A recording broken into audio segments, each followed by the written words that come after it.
The Tu-334 is a Russian short-haul turbojet aircraft with 102 seats and a range of 3,150 kilometers with a calculated commercial load. The emergence of this project was associated with the need to create a modern aircraft capable of replacing the mass-produced Tu-134, the production of which ceased in 1984. For a long time, the Tu-334 was considered a better replacement for the Tu-34 than the Sukhoi Superjet, SSJ. This aircraft, designed for the Russian market, was ready for production almost simultaneously with the beginning of work on the SSJ-100.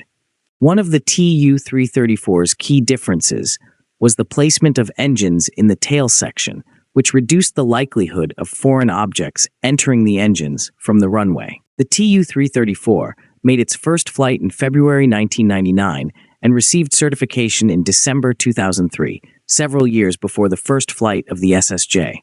Active promotion could have significantly increased the Tu-334's popularity and competitiveness in the civil aviation market. No one in Russia raised the issue of the Tu-334's potential operation at the time. The aircraft was subject to extremely strict standards and requirements, prohibiting takeoff in forecasted icing conditions at temperatures ranging from -30 to +30 degrees Celsius, and requiring perfect runway-to-ground adhesion. When compared with the SSJ, the differences become clear. The SSJ allowed takeoff at temperatures from -54 to +40 degrees and from various types of runway surfaces. In short, the Tu-334 required maximum preparation and conditions for flight, a challenging task for real-world operation. The issue of import substitution in the aviation industry is becoming increasingly relevant and complex after the Western sanctions on Russia. Consider, for example, the Tu-334 and SSJ flights, which challenge the common assumption that rear-mounted engines provide better engine protection. Photos and videos of these aircraft landing on wet runways demonstrate that splashes fly directly into both models' engines. However, on aircraft with underwing engines, like the SSJ, almost nothing enters the engines. The problem of import substitution became most acute for the Tu-334 due to the installation of a single-engine model, the D436, developed by the Ukrainian company Progress. The AN-148 and B-200 also used these engines.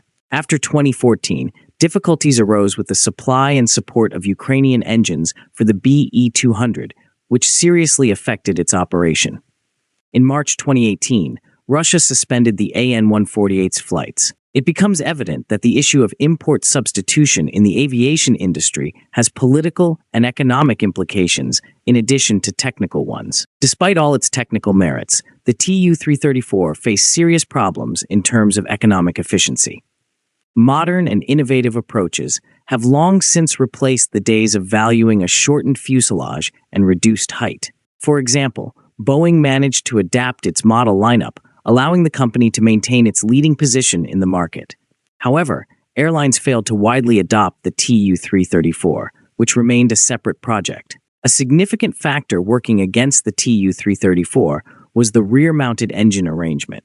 This solution, once considered innovative, is now inefficient for passenger aircraft with a large seating capacity. Simultaneously, the Tu-334 failed to fully realize the concept of unification, which could have been a key advantage. Only the avionics were common with the Tu-214.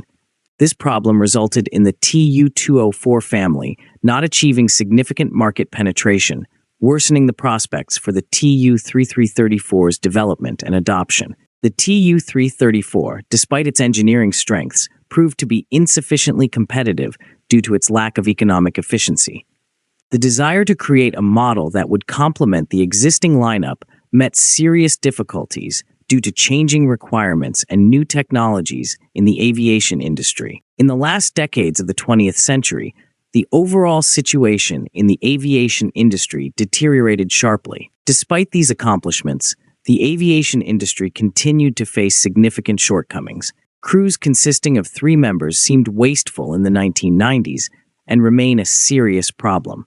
Unified designs, which seemed convenient, turned out to be overweight, negatively affecting economic performance. The Tupolev company had to reconsider its strategies and proposals. In July 2002, the Russian Aviation and Space Agency Rozavia Cosmos, announced a tender among design bureaus for the development of Russian Regional Jet, RRJ, a small aircraft for regional transportation, capable of replacing the outdated Tu-134.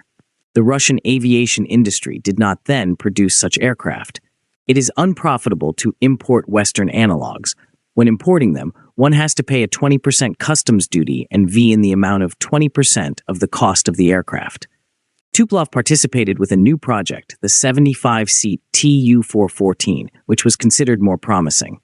The Tupolev's defeat to the RRJ consortium, which includes Sukhoi, Ilyushin, Yakovlev, and Boeing, not only meant a loss but also prompted a reassessment of aircraft development approaches. The Tupolev team's assessments were unequivocal. The Tu-334 faced certain doom when compared to competing models. The story of the Tu-334, which began in the previous decade, ended unexpectedly early. This journey seemed to be just the beginning, but its closure made it a fleeting episode in aviation history. Now, do you think Russia should not have allowed foreign companies to piggyback the RRJ competition? Let us know in the comments. Don't miss out on the latest aerospace insights. Hit that like and subscribe button for more amazing content. Please also take a look into our memberships to support us.